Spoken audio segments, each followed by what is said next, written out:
It was Vertigo, a heady, insuperable, longing to fall. Milan Kundera. Never use the word nihilistic in a booty call. As in, lucky for you, I'm feeling pretty nihilistic tonight, baby. See, I'm new to this game, but I've always assumed it doesn't really matter what you say in these situations because the dick tends to quiet the brain quickly enough to stifle any attempts at resistance. But sometimes, when your victim of choice goes to Washington University, he actually knows what nihilistic means, and then his brains rush to the heroic defense of his balls to ask you what exactly it is you plan on destroying. This is why you don't mix sex and philosophy. Poor Immanuel Kant, that deep-thinking recluse from Königsberg, was in an exclusive relationship with his left hand for 65 years. You know that sensation you get when you stand too close to the edge of a cliff? The one that's 2 parts trepidation, 3 parts exhilaration, 4 parts invigoration, and 5 parts itching to feel alive? Vertigo. Not the fear of falling, the fear of how good it might feel to let go.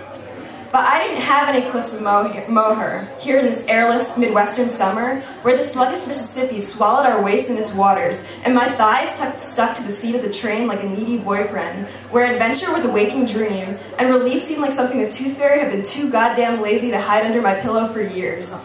I didn't have any cliffs of moher. I had you.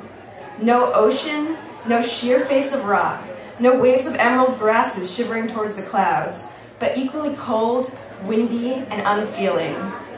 Vertigo. A longing to fall. You weren't sensitive, you weren't tall, and let's face it, you weren't even that good looking, but there was a crude honesty and ugly reality about you that turned me on. We hated all the same people. I like that you'd never lie to me, that you never tell me, you're beautiful, or I feel like I've met you somewhere before, or nice shoes, or I admire your commitment to social justice. Vertigo. A longing for truth. I imagine that kissing you would be like falling into an abyss, the kind that's so deep and black you can't even see your own fingers. Darkness, degradation, emptiness, pure, unadulterated truth. But I'll never know, will I? Because you were the biggest liar of them all. You actually gave a shit. You cared.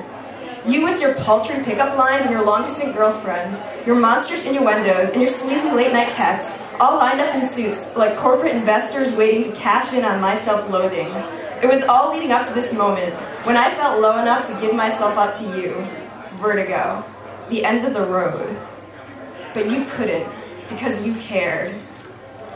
You filthy, lying bastard. You'll probably never hear these words because you tell me that you hate poetry, that you've never enjoyed a poem in your life, but I don't believe you for a second. You're probably curled up in bed as we speak, fetal position, with your 2 best friends, Ben and Jerry, getting tear stains all over your very own copy of the complete works of Emily Dickinson.